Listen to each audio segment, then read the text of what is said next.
अपनी बेटी की बातें सुनकर वांग युनमेई का दिल छू गया। उसने अपनी बेटी के बारे में सोचा और महसूस किया कि वह सही थी, चूंकि वह पहले से ही यहाँ थी।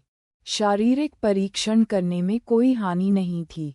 पिछले 10 वर्षों में उसने कभी भी शारीरिक परीक्षण के लिए अस्पताल जाने की पहल नहीं की थी।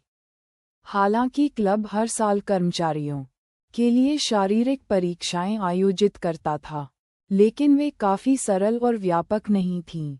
उसने सिर हिलाया। ठीक है, माँ भी जांच करेंगी। देखते हैं मेरे शरीर में कोई समस्या तो नहीं है। जियान मुस्कुराया और वांग युनमेई की बाँह पकड़ने के लिए आगे बढ़ा। उन्होंने कहा, यह सही है।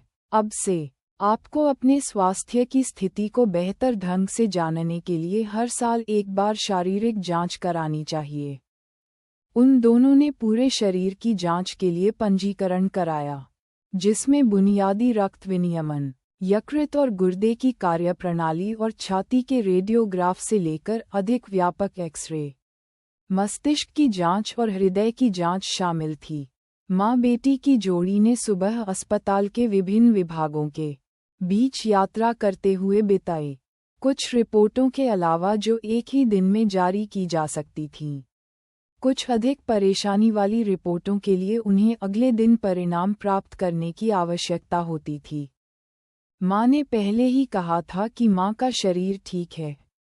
अब चिंता मत करो, वांग युनमेई ने अस्पताल से बाहर निकलते ही मुस्कुराते हुए अपनी बेटी से कहा।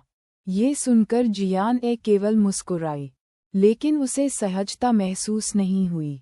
उन दोनों को केवल उनके रक्त विनियमन और यकृत और गुर्दे की कार्यप्रणाली पर एक रिपोर्ट मिली थी, लेकिन अगर वे जानना चाहते थे कि क्या उनके शरीर में कोई ट्यूमर है, तो उन्हें एक्स-रे के माध्यम से इसकी पुष्टि करनी होगी। उनकी माँ ठीक हैं या नहीं, ये तो उन्हें कल ही पता चलेगा। दोपहर में जियान सीधे स्कूल वापस गई, लेकिन उसने पाया कि उसका टैबलेट जियान यी से बदलकर जिया क्विंगहुआन हो गया है। क्या चल रहा है? जियान को थोड़ा आश्चर्य हुआ, क्योंकि इस सीट की व्यवस्था कल उनके परिणामों के आधार पर की गई थी। उसका टैबलेट इतना अचानक क्यों बदल गया? जिया क्विंगहुआन अपनी सीट पर नेल पॉलिश लगा रही थी। जब उसने ये सुना तो उसने ऊपर देखा। जब उसने देखा कि जियान वापस आ गया है, तो उसने जो किया वह रोक दिया और दूसरी तरफ जियान यी की ओर इशारा किया। उसने धीमी आवाज़ में कहा, मैंने अंगूर की बेल से सुना कि जियान यी सीटें बदलना चाहता था। आज जब महान ऋषि सूर्य आए, तो उन्होंने पूछा कि आपके साथ कौन बैठना चाहता है। आप ये भी जानते हैं कि हमारे वर्ग के लोगों के साथ आपके अच्छे संबंध नहीं हैं, इसलिए मैंने स्वेच्छा से अपना हाथ उठाया। यह वह स्थिति है जिसे आप अभी देख रहे हैं। बोलने के बाद जिया क्विंगहुआन ने जियान की ओर अपनी भौहें उठाईं। ये कैसा है? क्या तुम्हें छुआ गया है? ये सुनते ही जियान ने बेबसी से अपनी आंखें घुमा लीं। वह जिया क्विंगहुआन के पीछे जाकर अपनी सीट पर बैठ गई और बोली, मैंने उसे उकसाया नहीं था, है ना? वह सीटें क्यों बदलना चाहती थी? जिया क्विंगहुआन ने अपने होंठ भींचे। जियान यी और ली युनमेई सबसे अच्छे दोस्त हैं। क्या आप उम्मीद करते हैं कि ली युनमेई उसके सामने आपके बारे में कुछ भी अच्छा कहेगी? आपको ये जानने के लिए सोचने की ज़रूरत नहीं है कि ली युनमेई ने इसे उकसाया है। जियान ने सोचा कि जिया क्विंगहुआन की बात सही है और उसने हल्के से सिर हिलाया। इसी समय गुआन ताओ बाहर से अंदर आए। जब उसने जियान को लौटते देखा, तो वह जल्दी से ऊपर गई और पूछा, जियो तुम आज सुबह क्या कर रही थी? मैं ठीक हूँ, मैं अपनी माँ के साथ अस्पताल गया था, जियान ने लापरवाही से कहा। जब जिया क्विंगहुआन ने गुआन ताओ को देखा, तो उसने तुरंत उसकी ओर देखा और लगभग पूछताछ के लहजे में कहा, गुआन ताओ, जब महान ऋषि सन ने पूछा कि आज सुबह जियान ए के साथ एक ही मेज पर कौन बैठने को तैयार है, तो आपने अपना हाथ क्यों नहीं उठाया? जब गुआन ताओ ने ये सुना तो उसकी आंखें घबरा गईं और उसका छोटा चेहरा पूरी तरह से लाल हो गया। उसने अपना मुंह खोला और कहा, मैं, बंद करो, आपके विचार आपके पूरे चेहरे पर लिखे हुए हैं, जियान ए ने एक जानकार अभिव्यक्ति के साथ कहा। जिया किंगहुआन को ऐसा लग रहा था जैसे उसे व्यभिचार की गंध आ गई हो और उसने गुआन ताओ पर अपनी आंखें सिकोड़ लीं। गुआन ताओ इससे इतनी डर गई कि उसने तुरंत अपना हाथ लहराया और कहा, बकवास मत करो, अगर दूसरे लोग ये सुनेंगे तो वे बात फैला देंगे। फिर से शब्द। जिया क्विंगहुआन को गुआन ताओ का डरा हुआ रूप अजीब लगा, लेकिन उसकी दोस्त के रूप में वह उसे याद दिलाना नहीं भूली। गुआन ताओ, कुछ चीजें हैं जो मुझे तुम्हें बतानी हैं। हालांकि गाओ यांग ने कभी भी सार्वजनिक रूप से यू मेंग्याओ के साथ अपने रिश्ते को स्वीकार नहीं किया। गाओ यांग का परिवार और यू मेंग्याओ का परिवार आजीवन दोस्त हैं, और दोनों परिवारों के निगम अटूट रूप से जुड़े हुए हैं। इसलिए उन दोनों की सगाई तभी से हो चुकी है जब वे छोटे थे। ये बहुत विश्वसनीय नहीं लगता, लेकिन अमीर और शक्तिशाली परिवारों के बीच ऐसी शादियां उच्च वर्गीय समाजों में बहुत आम हैं। जियान ए ने तुरंत गुआन ताओ की ओर देखा।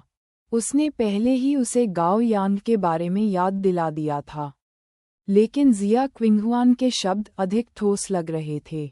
आखिरकार जिया क्विंगहुआन एक दोस्त थी जो गाओ यांग के साथ बड़ी हुई थी, इसलिए उसके मामलों में उसकी अधिक राय थी और वह उसे बेहतर जानती थी।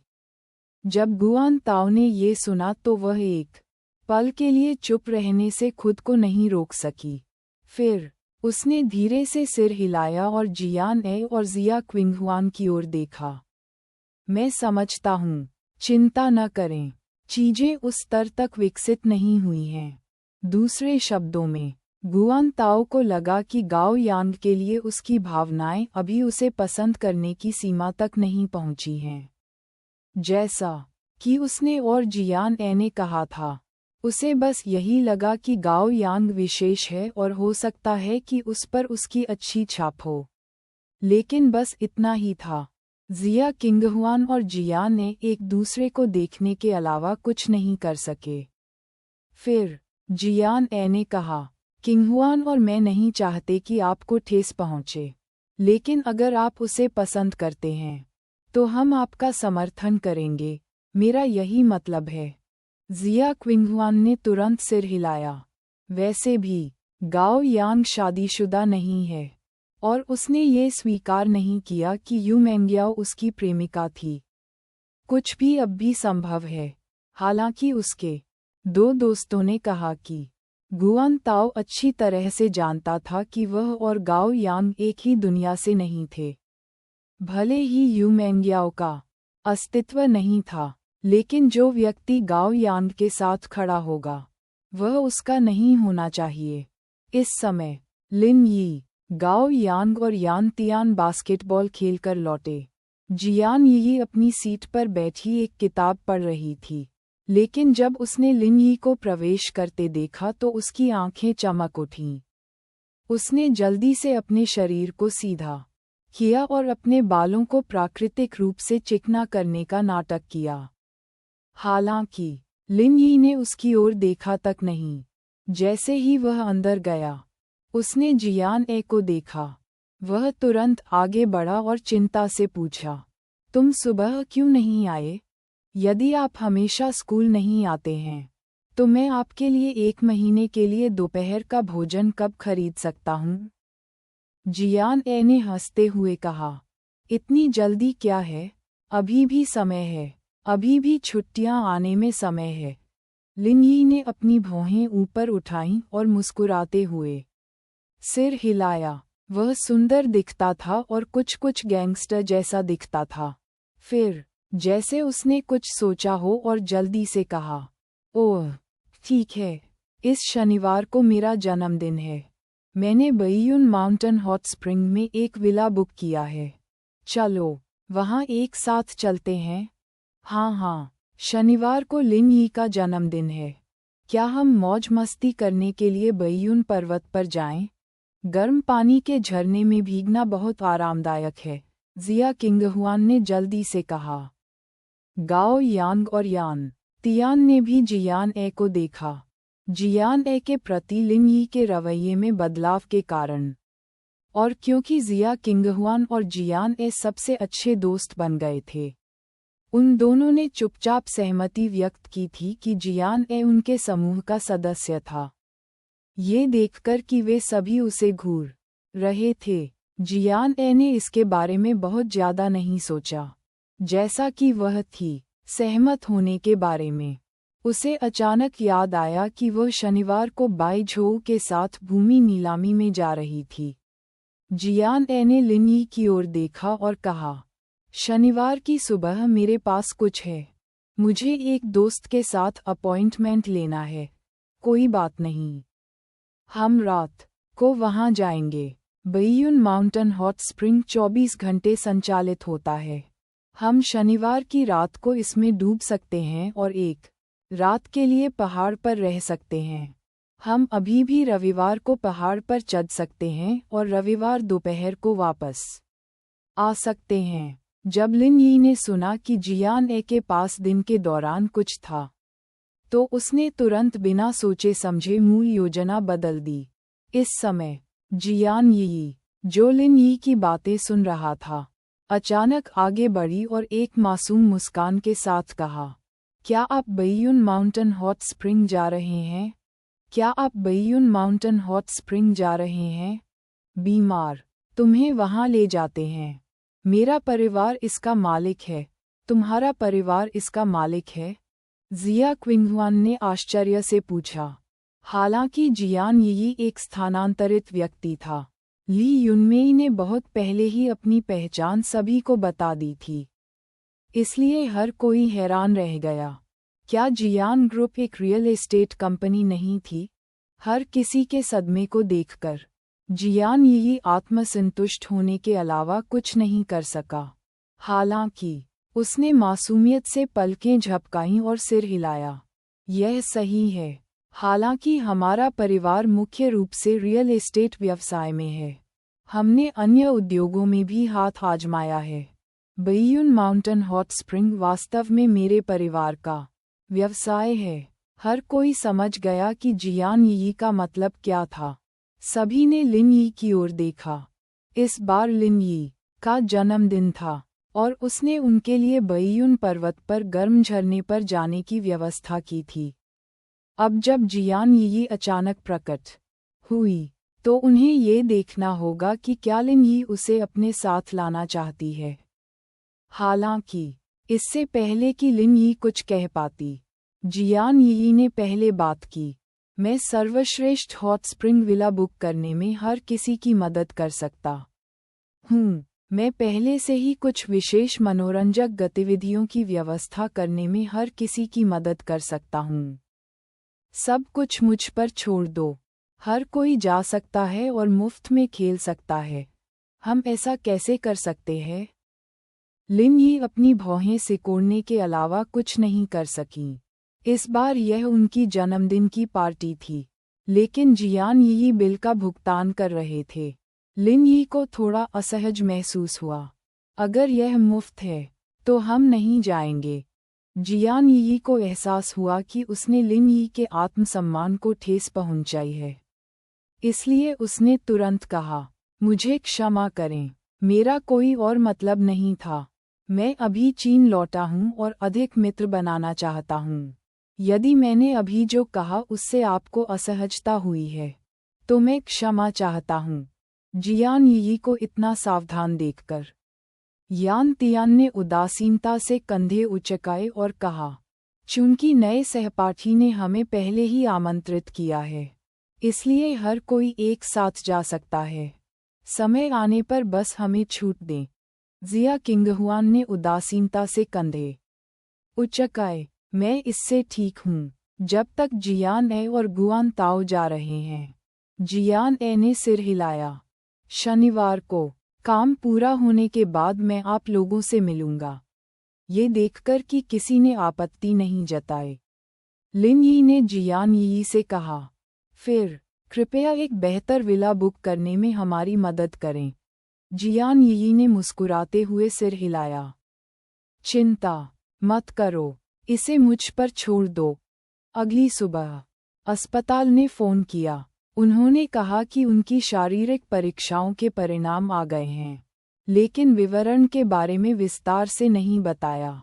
उन्होंने केवल वांग युनमेई को अस्पताल जाने के लिए कहा। जियान ए का दिल सहज रूप से धड़क गया और एक बुरा अनुमान उत्पन्न हुआ। वांग युनमेई ने इसके बारे में ज़्यादा नहीं सोचा। उसे अपने शरीर में कभी कोई असुविधा महसूस नहीं हुई, इसलिए उसने सोचा कि उसकी बेटी एक तिल का ताड़ बना रही है। जब वे अस्पताल पहुंचे तो जियान ए अपनी मां के साथ परामर्श कक्ष में गई। जिस व्यक्ति को मरीज मिला वह एक बूढ़ा डॉक्टर था, जिसकी उम्र 50 वर्ष से अधिक थी। उसने तुरंत अपनी आंखें उठाईं और वांग युनमेई की ओर देखा। फिर उन्होंने धीरे से कहा, आप लोग पहले बैठिए। डॉक्टर की अभिव्यक्ति गंभीर थी और जियान ए और भी अधिक घबरा गई थी। बैठते ही उसने पूछा, डॉक्टर, क्या परीक्षा परिणाम में कोई समस्या है? डॉक्टर ने धीरे से आह भरी। इस प्रतिक्रिया ने शुरू में आशावादी वांग युनमेई को घबरा दिया। डॉक्टर, क्या हो रहा है? डॉक्टर ने तुरंत डेस्क पर रखे दस्तावेज बैग से 2 एक्सरे निकाले और उन्हें कार्यालय में व्हाइट बोर्ड पर लटका दिया।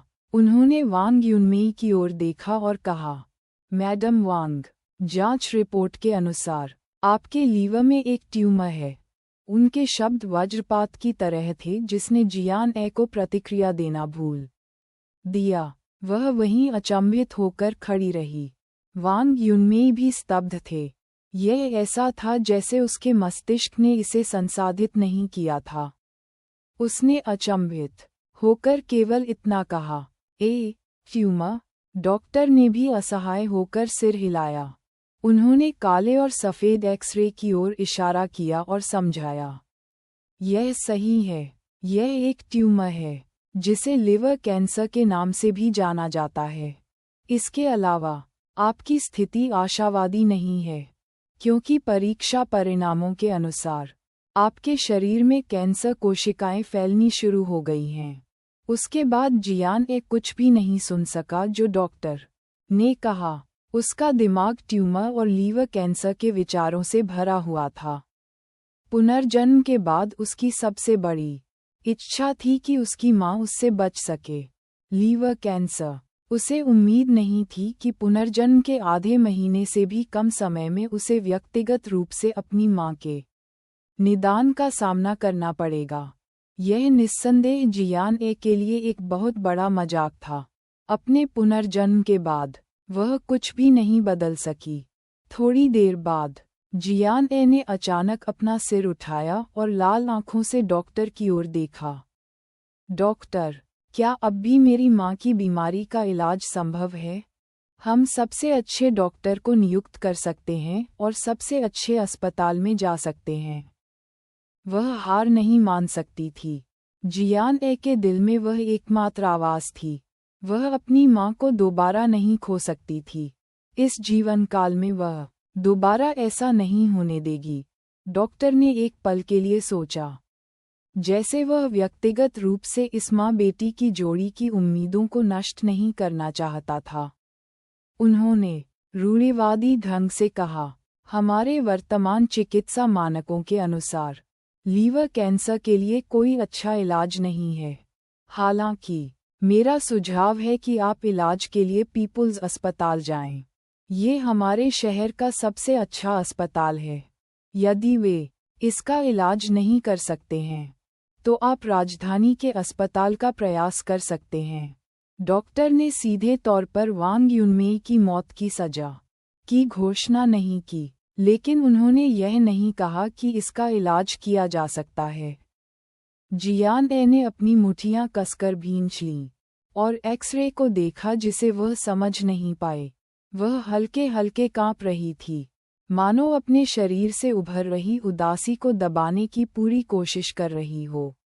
अंत में जियान ए अचानक खड़ा हो गया, घूम गया और परामर्श कक्ष से बाहर भाग गया। जियो ए वांग युनमेई ने फोन किया, लेकिन जियान ए पहले ही दरवाजे से गायब हो चुका था। डॉक्टर पहले से ही ऐसे दृश्यों का आदी था। उसने तुरंत वांग युनमेई की ओर देखा, जो केवल 30 के दशक की थी। अफसोस के साथ उन्होंने उसे दिलासा दिया, बच्चा अभी छोटा है, कुछ समय तक इसे स्वीकार न कर पाना उसके लिए उचित है। इस समय वांग युनमेई केवल शांत होने का दिखावा कर सकते थे। उसने डॉक्टर की ओर देखा और पूछा, मुझे सच बताओ, मैं कितने समय तक जीवित रह सकती हूँ? डॉक्टर ने एक पल के लिए सोचा और कहा, कैंसर कोशिकाएं अभी फैलना शुरू हुई हैं। यदि उन्हें प्रभावी ढंग से दबाया जा सकता है, तो आप सर्जरी और कीमोथेरेपी के साथ 2 से 3 साल तक जीवित रह सकते हैं। 2 से 3 साल। वांग युनमेई ने निराशा और दिल के दर्द में अपनी आंखें बंद कर लीं। इस समय उसके दिमाग में जियान यू और जियान ए के चेहरे दिखाई दिए। अगर वह मर गई तो दोनों बच्चों का क्या होगा? जियान ए सीढ़ी की ओर दौड़ी और बाई झोउ को कॉल करने के लिए जल्दी से अपना फोन निकाला। संप्रदाय गुरु। कॉल उठाया गया और बाई झोउ की आवाज़ सुनी जा सकती थी। जियान ए की छाती ऊपर नीचे हो रही थी और उसकी भावनाओं में उतार चढ़ाव हो रहा था। उसने हौंफते हुए फ़ोन पर कहा, बाई झोउ, मेरी मदद करो। उसके लगभग विनती भरे स्वर ने बाई झोउ को परेशान कर दिया। संप्रदाय मास्टर, क्या हुआ? मुझे बताओ, मैं इसे पूरा करने में आपकी मदद करूंगा। मेरी माँ को कैंसर है। मुझे दुनिया में सबसे अच्छे डॉक्टर की ज़रूरत है। मैं जियान ए को बाई झोउ ने वाक्य के बीच में ही रोक दिया था। बाई झोउ ने राहत की सांस ली और धीमी आवाज में कहा, जैसे कि उसने सब कुछ योजनाबद्ध कर लिया हो।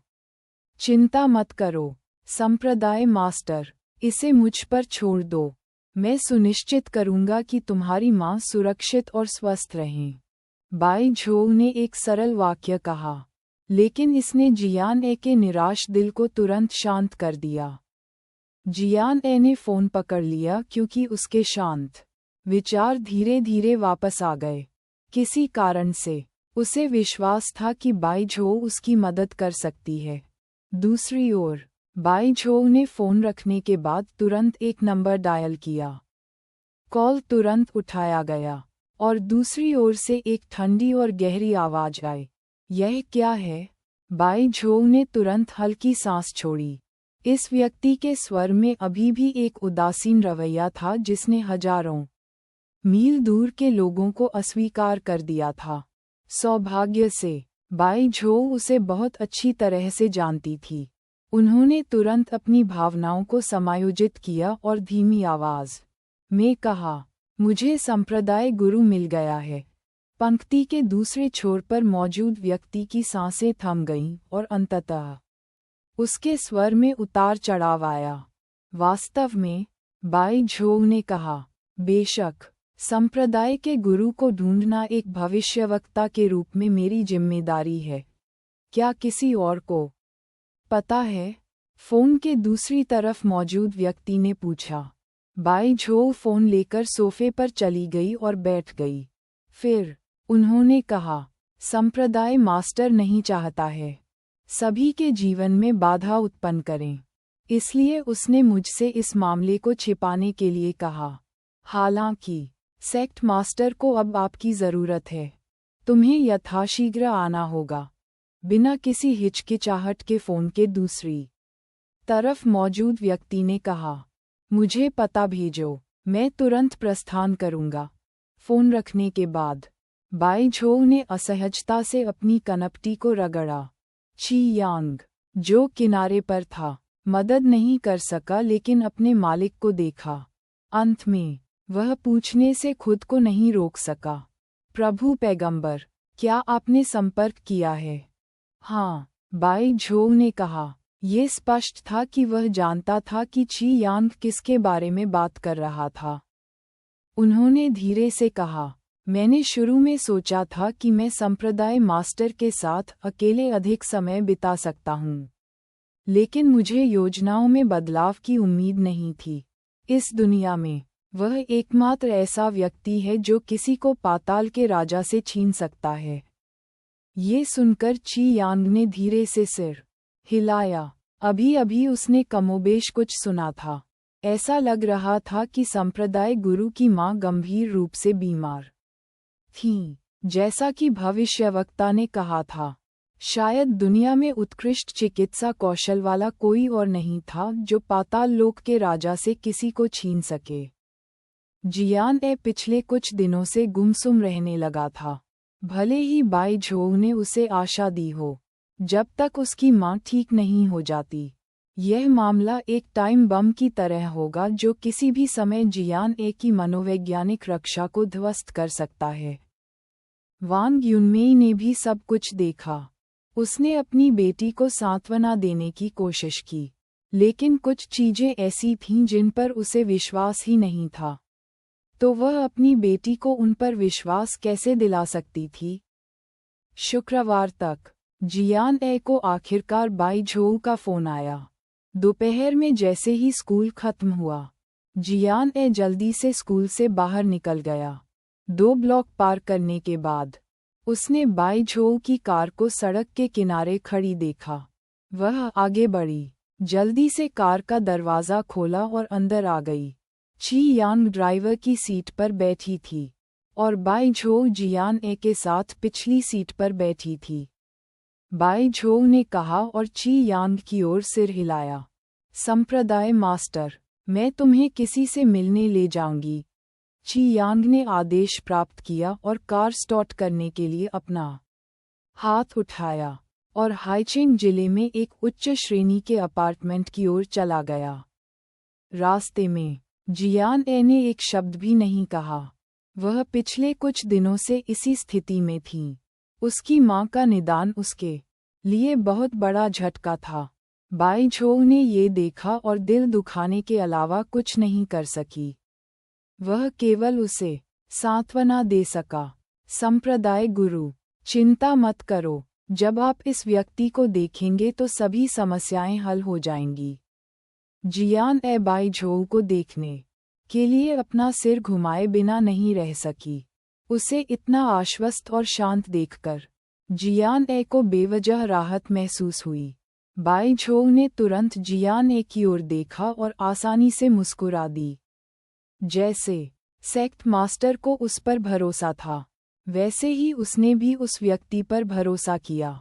कार हाइचिंग जिले के मध्य में एक उच्च श्रेणी के अपार्टमेंट भवन के सामने रुकी। यह एक अपार्टमेंट था जिसे बाई झोउ ने बैयुन शहर में खरीदा था ताकि वह जियान के पास रह सके। इस बार बैयुन शहर में रहने के दौरान वह अपने साथ किसी और को नहीं लाए। वह केवल अपने परिचारक ची यांग को साथ लाया था। वे दोनों एक विशाल अपार्टमेंट में रहते थे। लिफ्ट ऊपरी मंजिल पर पहुंची। बाई झोउ मुड़ी और सम्मानपूर्वक झुकी। संप्रदाय मास्टर, कृपया। जियान लिफ्ट से बाहर चला गया और उसे एहसास हुआ कि शीर्ष मंजिल पर केवल एक ही घर था। वह जानती थी कि यह बाई झोउ का घर था। दरवाज़ा खुला और जियान बाई झोउ के पीछे पीछे अपार्टमेंट में चला गया। घर को अत्यंत न्यूनतम शैली में काले और सफ़ेद रंगों में सजाया गया था। ये बाई झोउ के स्वभाव से मेल खाता था। इस समय लिविंग रूम में फर्श से छत तक की खिड़की के सामने काले रंग का एक आदमी अपनी पीठ के पीछे हाथ रखे हुए खड़ा था और दूर से देख रहा था। दरवाज़ा खुला सुनकर आदमी धीरे से घूमा और एक दृढ़ और ठंडा चेहरा धीरे धीरे जियान के सामने आया। आदमी के चारों ओर दूरी का एहसास बना रहा। उनका स्वभाव ठंडा था, हालांकि उसकी भौहें सुंदर थीं। उसकी आंखों में एक तेज ठंडी चमक थी। उनकी अभिव्यक्ति ठंडी और बिना किसी गर्मी के थी। केवल एक नज़र से वह हर किसी को उसके साथ संवाद करने में रुचि खो सकता है। क्या वह व्यक्ति है जिसका उल्लेख बाई झोउ ने किया था? उस आदमी ने बाई झोउ की ओर देखने के लिए अपनी आंखें उठाईं। उसकी आंखों में संदेह झलक रहा था, मानो वह जियान ए की पहचान की पुष्टि कर रहा हो। बाई झोउ ने उदासीनता से सिर हिलाया और कुछ नहीं कहा। अगले सेकंड में वह आदमी अचानक तेजी से जियान ए के पास चला गया, ठीक उसी तरह जैसे पहली बार जियान ए ने बाई झोउ को देखा था। वह आदमी जियान ए के सामने एक घुटने पर बैठ गया। मैं प्राचीन संप्रदाय के 12 रक्षकों में से एक हूँ, भूत हाथ वाला डॉक्टर जियो जेन संप्रदाय मास्टर का स्वागत करता है। जियान ए स्तब्ध रह गई और उसके चेहरे पर सदमा झलक गया। उसे उम्मीद नहीं थी कि बाई झोउ 12 गार्डों में से किसी एक से संपर्क करेगी। उठो और बात करो, जियान ए ने जल्दी से कहा। जियो जेन ने कहा, धन्यवाद संप्रदाय मास्टर। फिर वह उठ खड़ा हुआ। जियान ए ने ये कहने से पहले ध्यान से अपने सामने वाले व्यक्ति का आकार देखा। आप भी 12 गार्डों में से एक हैं? जब जियो जेन ने ये सुना तो उसने बाई झोउ की ओर देखा। यह ऐसा था मानो वह उससे पूछ रहा हो कि क्या उसने संप्रदाय गुरु को अपनी पहचान के बारे में पहले बताया था। जब बाई झोउ ने ये देखा तो वह तुरंत समझाने के लिए आगे बढ़े। संप्रदाय मास्टर, वह भूत हाथ वाला डॉक्टर है जो 12 गार्डों में 7वें स्थान पर है। आपने हमेशा मुझे निर्देश दिया है कि बाकी 12 गार्डों के शांतिपूर्ण जीवन को परेशान न करें। हालांकि मैं इस बार ऐसा नहीं कर सकता। केवल जियो जेन के आने से आपको कोई चिंता नहीं होगी संप्रदाय मास्टर। हमें आपके साथ रहना चाहिए। आपको ज्यादा चिंता करने की जरूरत नहीं है, जियो जेन ने कहा। जियान ए ने थोड़ा सिर हिलाया। ऐसा लगता था कि उसने सड़कों से सेक्ट मास्टर का पद प्राप्त कर लिया है, लेकिन उसे उम्मीद नहीं थी कि इतने सारे प्रतिभाशाली लोग उसके प्रति इतने वफादार होंगे। वे सभी अजनबी थे जिनसे वह कभी नहीं मिली थी। इस समय ची यांग ने गर्म चाय बनाई और उनके लिए लाए। वे सोफे पर बैठ गए और वांग युनमेई की बीमारी के बारे में बात करने लगे। मेरी मां को लीवर कैंसर है और उनकी कैंसर कोशिकाएं फैलनी शुरू हो गई हैं। वर्तमान अंतर्राष्ट्रीय चिकित्सा मानकों के बारे में मुझे जो पता है उसके अनुसार वह जीवन के कुछ वर्षों को बनाए रखने के लिए केवल कीमोथेरेपी पर भरोसा कर सकती हैं। उनके लिए पूरी तरह से ठीक होना स्वर्ग में चढ़ने जितना मुश्किल है। जियान ए ने जियो जेन को देखा और कहा, चिंता मत करो संप्रदाय गुरु, यह मुझ पर छोड़ दो। जियो जेन के पास ज्यादा भाव नहीं थे, लेकिन उसका लहजा दृढ़ था।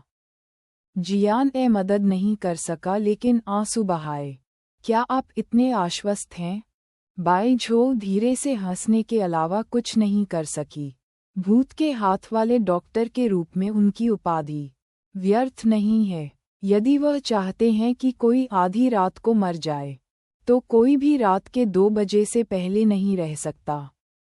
हालांकि यदि वह किसी की जान बचाना चाहते हैं, जब तक यह व्यक्ति जीवित है, तब तक पाताल लोक के राजा भी उसे अपने साथ लेने की हिम्मत नहीं करेंगे। जियान ए ने बाई झोउ और फिर जियो जेन को देखा। अंत में वह धीमी आवाज में कहने से खुद को नहीं रोक सकी, कृपया। जियो जेन की आंखों में भय की झलक दिखाई दी और उसने जल्दी से कहा, संप्रदाय मास्टर, ऐसा करने की कोई आवश्यकता नहीं है। हम संप्रदाय मास्टर के लिए आग और पानी से गुजरने को तैयार हैं। दूसरी ओर बाई झोउ ने जियान ए को देखा और उसके दिल में आह भरी।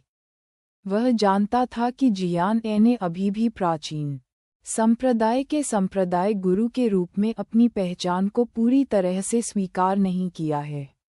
अकेले ही जाने कि 12 रक्षकों के लिए संप्रदाय गुरु के रूप में उसकी स्थिति कितनी पवित्र थी। जब तक उसे इसकी आवश्यकता थी, 12 रक्षक किसी भी समय उसके लिए अपनी जान दे सकते थे। बाई झोंग ने कहा, संप्रदाय मास्टर, बाकी सब मुझ पर छोड़ दो, मैं जल्द से जल्द सब कुछ संभाल लूंगा। समय आने पर आप अपनी माँ को इलाज के लिए अस्पताल ला सकते हैं। जियान ए ने सिर हिलाया और उसे याद दिलाना नहीं भूला। जितनी जल्दी बेहतर होगा। बाई झोंग ने जियान ए को राहत भरी मुस्कान दी। संप्रदाय मास्टर, चिंता मत करो, जियोजेन और मैं तुम्हें एक स्वस्थ माँ लौटाएंगे। जब वह घर पहुंची तो वांग युनमेई ने रात का खाना बनाना समाप्त कर लिया था। ये देखकर कि उसकी बेटी वापस आ गई है, वांग युनमेई मुस्कुराई और अभिवादन किया। जियो ए वापस आ गई है, अपने हाथ धोएं और खाएं। जब से उसकी बीमारी का पता चला, वांग युनमेई ने कभी भी उसके बारे में खुलासा नहीं किया। जियान ए के सामने कमजोर पक्ष। जियान ए को पता था कि उसकी माँ एक मजबूत मोर्चा संभाल रही थी, इसलिए उसका दिल और भी अधिक दुख गया। उसकी माँ को न केवल ये सब सहना पड़ा, बल्कि उसकी भावनाओं का भी ध्यान रखना पड़ा और उसे सांत्वना देनी पड़ी। जियान ए को इतनी बेकार होने के कारण खुद से नफरत थी, लेकिन यह मामला उसके लिए बहुत बड़ा झटका था।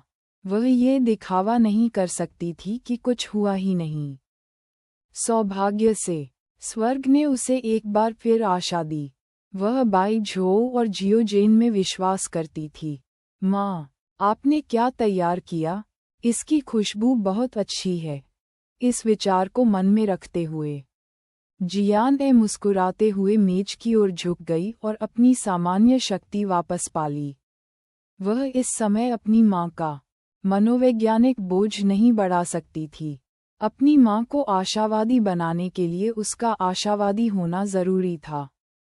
जैसा कि अपेक्षित था, ये देखकर कि उसकी बेटी अब परेशान नहीं हो रही थी, वांग युनमेई ने अपने दिल में राहत की सांस ली। ये सुनकर वह मुस्कुराई और बोली, मीठी और खट्टी सुअर की पसलियां और उबली हुई मछली, वे सभी आपकी पसंदीदा हैं। जियान ए ने खेल खेल में भोजन की खुशबू की गहरी सांस ली। फिर वह बाथरूम की ओर चली गई और पूछा, भाई अभी तक वापस नहीं आए?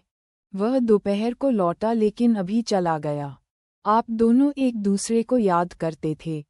वांग युनमेई ने चावल का कटोरा लेकर बाहर आते हुए कहा, उसके बारे में चिंता मत करो, पहले कुछ लो। खाने की मेज पर जियान ए ने उबली हुई मछली का एक टुकड़ा उठाया और अपनी माँ के कटोरे में रख दिया।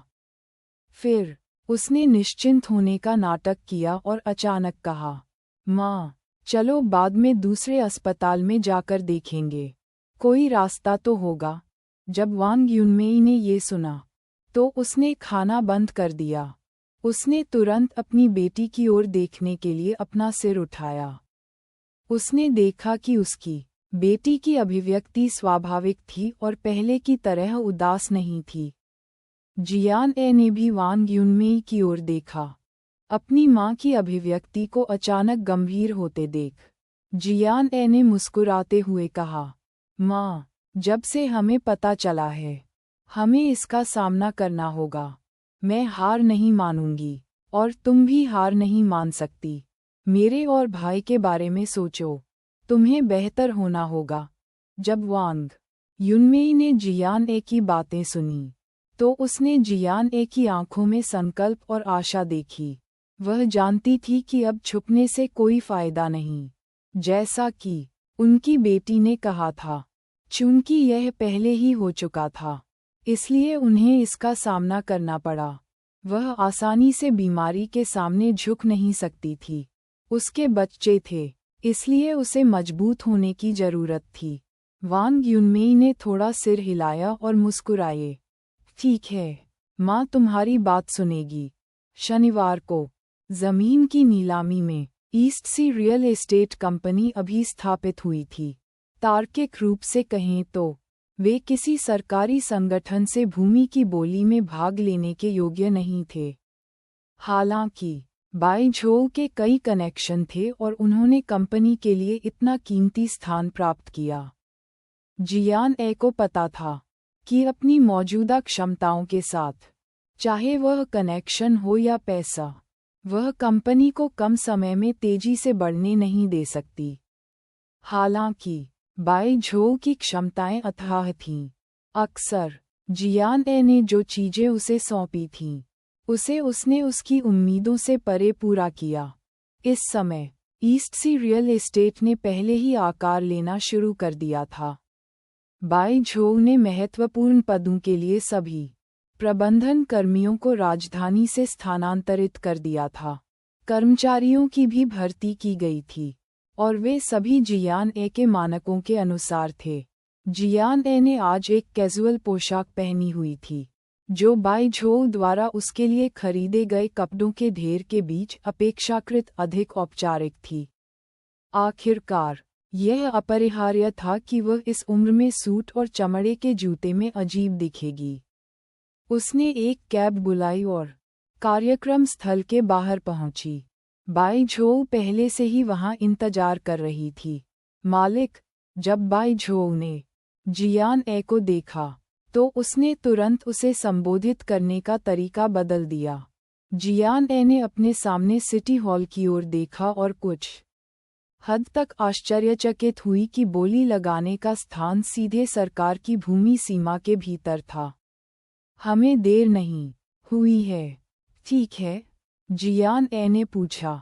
नहीं, लेकिन ये जल्द ही शुरू होने वाला है। चलो अंदर चलते हैं, बाई झोउ ने कहा और रास्ता दिखाया।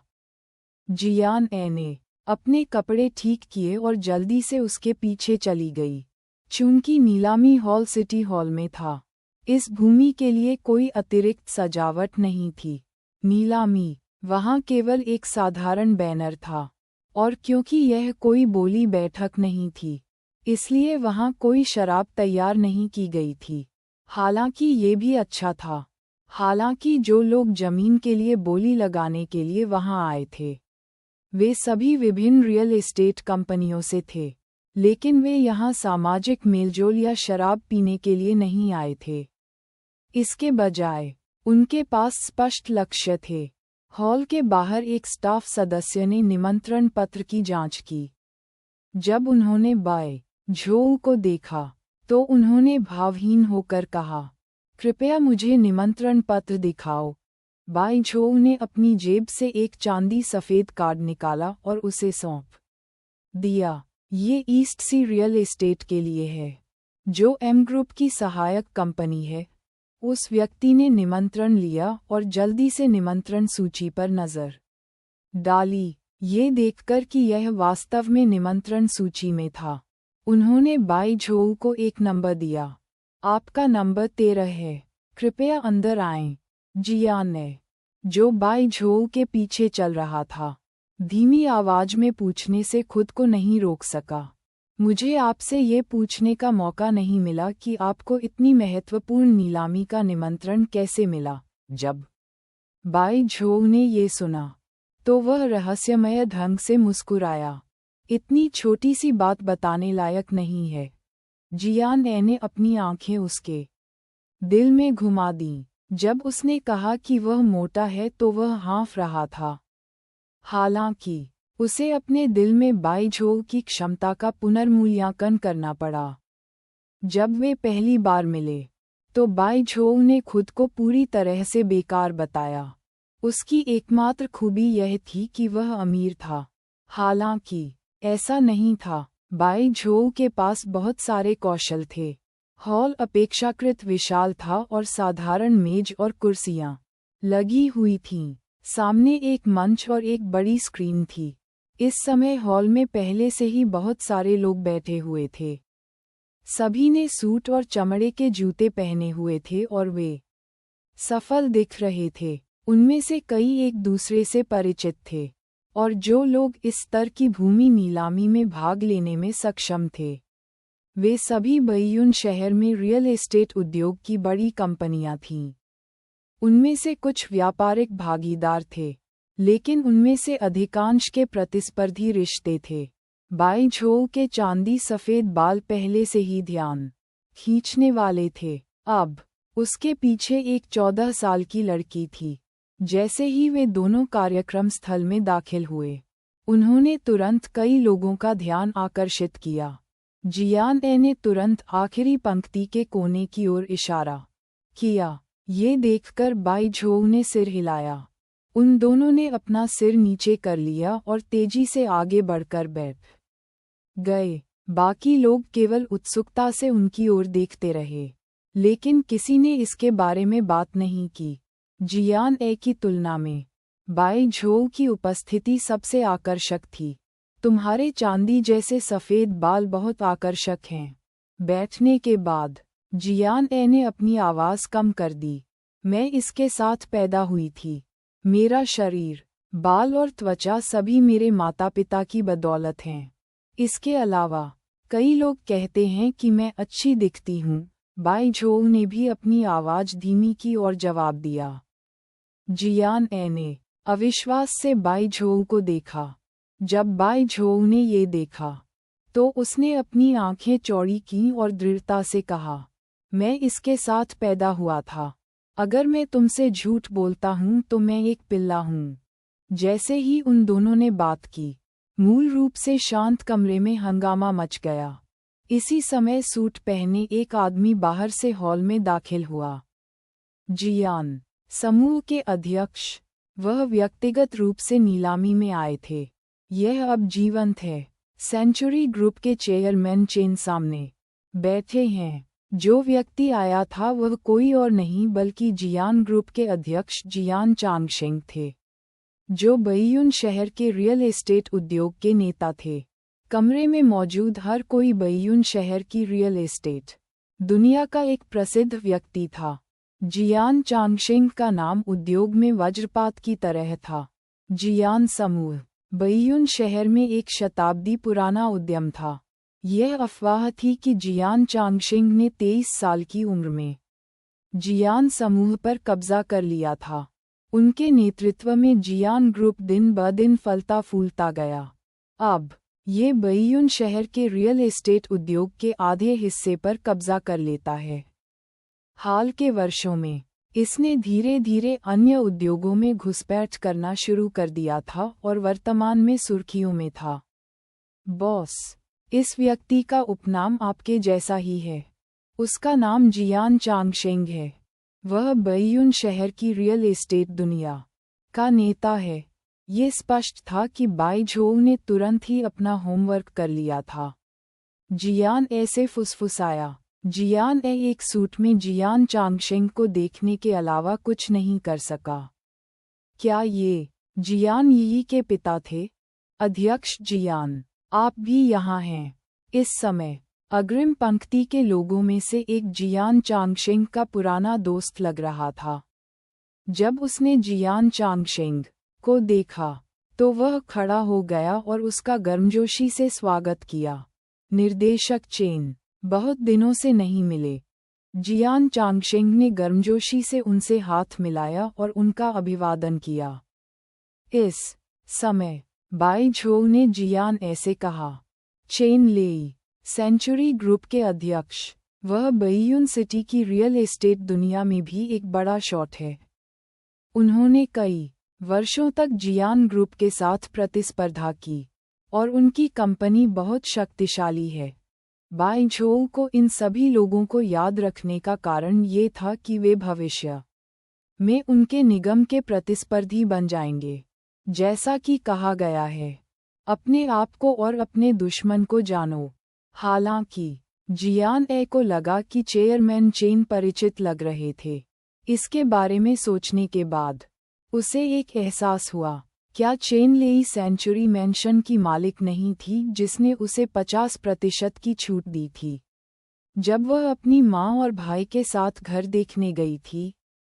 उस समय उसने ओलजी को बचाया था क्योंकि उसने गलती से जेली निगल ली थी और उसका लगभग दम घुट गया था।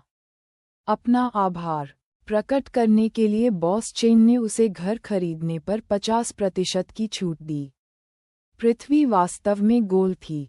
वे गोल गोल घूमकर ऐसे अवसर पर मिल सकते थे।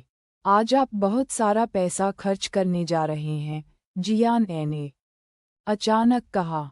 आज नीलामी में जो लोग आए थे वे सभी बड़ी कंपनियों के लोग थे। यदि वे इन कंपनियों से मांस छीनना चाहते हैं तो उन्हें अनिवार्य रूप से रक्तपात का अनुभव होगा। जब बाई झोउ ने ये सुना तो वह उदासीनता से मुस्कुराया। बहुत ज़्यादा पैसा है, मैं ये सब खर्च भी नहीं कर सकता। मेरी मदद करो। जियान ए मुस्कुराने के अलावा कुछ नहीं कर सका। वह उसे थप्पड़ मारकर मार डालना चाहती थी। इसी समय बिजनेस सूट पहने एक व्यक्ति तेजी से उसके सामने मंच की ओर चला गया। ये देखकर सभी की बोलती बंद हो गई। बड़ी स्क्रीन जल उठी और कमरे की रोशनी धीमी हो गई। नीलामी आधिकारिक तौर पर शुरू हो गई थी। मेजबान के मंच पर जाने के बाद उसने धीरे से माइक्रोफोन को थपथपाया और उपकरण की जांच की। जब उन्होंने देखा कि सब कुछ सामान्य है तो उन्होंने अपना गला साफ किया और कहा, आज की भूमि नीलामी में आपका स्वागत है। यह नीलामी बैयून सिटी हॉल द्वारा आयोजित की जाती है। सरकार वर्तमान में नीलामी के लिए रखी गई जमीन की मालिक है। यहाँ हर कोई बैयून शहर की रियल एस्टेट दुनिया की मुख्य ताकत है। मुझे उम्मीद है कि हर कोई आज कुछ हासिल कर सकता है और बैयून सिटी के निर्माण में योगदान दे सकता है। इस नीलामी की पूरी प्रक्रिया पारदर्शी होगी, सार्वजनिक, निष्पक्ष और न्यायपूर्ण सिद्धांतों के आधार पर। पूरी प्रक्रिया हाइचिंग जिले के एक नोटरी की गवाही के तहत कानूनी और विनियमित होगी। अब मैं घोषणा करता हूं कि आज की नीलामी आधिकारिक तौर पर शुरू हो गई है। जैसे ही उन्होंने बोलना समाप्त किया, हॉल में लगी बड़ी स्क्रीन जगमगा उठी। स्क्रीन पर जमीन के एक बड़े टुकड़े का वीडियो चलने लगा। अब हर कोई जिस चीज पर नजर रख रहा है वह आज की नीलामी के लिए जमीन का पहला टुकड़ा है। मेजबान ने स्क्रीन को देखा और सभी को इसका परिचय दिया। जमीन का ये टुकड़ा वानबाओ जिले में स्थित है, 12,000 वर्ग मीटर के क्षेत्रफल के साथ। इसे एक बड़े क्षेत्र में विस्तारित किया जा सकता है। भूमि के इस टुकड़े का स्थान उत्कृष्ट है। यह Wanbao road primary school, Baiyun railway secondary school और बैयून सांजोंग जैसे प्रमुख स्कूलों के करीब है। यह वर्तमान में हमारे शहर में जमीन का सबसे बड़ा टुकड़ा है। जमीन के इस टुकड़े के लिए शुरुआती बोली 25 मिलियन युआन है। प्रति बोली वृद्धि 3 मिलियन युआन है। बोली अब शुरू होती है। जैसे ही मेजबान ने बोलना खत्म किया, एक रियल एस्टेट कंपनी के प्रतिनिधि ने अपनी बोली बढ़ा दी। 28 million yuan, 31 million yuan, 34 million yuan. उद्धरण चिन्ह ... बोली युद्ध बहुत तीव्र था।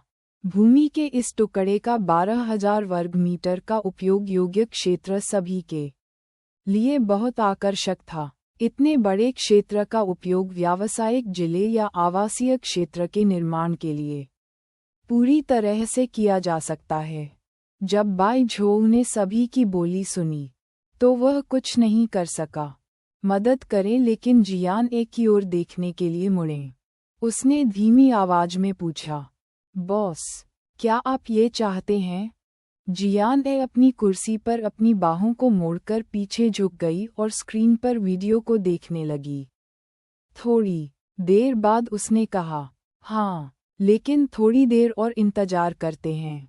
जियान ए की नज़र में जमीन का ये टुकड़ा एक अमूल्य खजाना था, क्योंकि जियान ए का भविष्य से पुनर्जन्म हुआ था और वह 10 वर्षों से अधिक समय से घरेलू अचल संपत्ति बाजार में थी। वह एक नज़र में बता सकती थी कि भूमि का विकासात्मक मूल्य था या नहीं। हालांकि भूमि का ये टुकड़ा वानबाओ जिले में स्थित था और हाइचिंग जिले जितना समृद्ध नहीं था। वानबाओ जिला कई स्कूलों के लिए प्रसिद्ध था। जमीन के इस टुकड़े के चारों ओर 3 से 4 प्रमुख स्कूल थे। जिनमें प्राथमिक, माध्यमिक और उच्च विद्यालय शामिल थे। भविष्य में स्कूल डिस्ट्रिक्ट हाउसों का मूल्य कुछ ऐसा होगा जिसकी इन लोगों को अब उम्मीद नहीं होगी, जैसा कि जियान ए को उम्मीद थी। बोली 40 मिलियन युआन पर रुक गई। कमरे में निजी बातें होने लगीं। जमीन अच्छी है, लेकिन ये स्थान आदर्श नहीं है। हाँ, आसपास बहुत सारे स्कूल हैं। जब छात्र स्कूल में होते हैं तो शहर स्पष्ट रूप से उनके आसपास निर्माण पर प्रतिबंध लगाता है। यह विकास की स्थितियों के लिए बहुत कठोर है। हम संभवतः सर्दियों और गर्मियों की छुट्टियों के दौरान काम शुरू नहीं कर सकते हैं। ठीक है, ये 10,000 वर्ग मीटर भूमि कब पूरी होगी? कोई भी कंपनी इतनी खपत का सामना नहीं कर सकती है। रियल एस्टेट कंपनियों के कुछ प्रतिनिधियों ने महसूस किया कि स्थान आदर्श नहीं था, खासकर क्योंकि विकास प्रतिरोध बहुत मजबूत था, क्योंकि आसपास बहुत सारे स्कूल थे। इस समय 40 मिलियन युआन पहले से ही दूसरी बार चिल्लाया गया था, जैसे ही मेजबान हथौड़ा मारने वाला था। जियान चांगशेंग ने अचानक अपना कार्ड उठाया। 43 मिलियन युआन। ये सुनकर हर कोई अपनी ओर देखने से खुद को रोक नहीं सका। ये देखकर कि यह जियान समूह का अध्यक्ष था, वे समझ गए, संभवतः केवल जियान समूह जैसा निगम ही भूमि के इस टुकड़े का प्रबंधन कर सकता है। हालांकि इससे पहले कि मेजबान उल्टी गिनती कर पाता, जियान ए ने धीरे से छोटी आवाज में कहा, 46 मिलियन युआन। उद्धरण चिन्ह।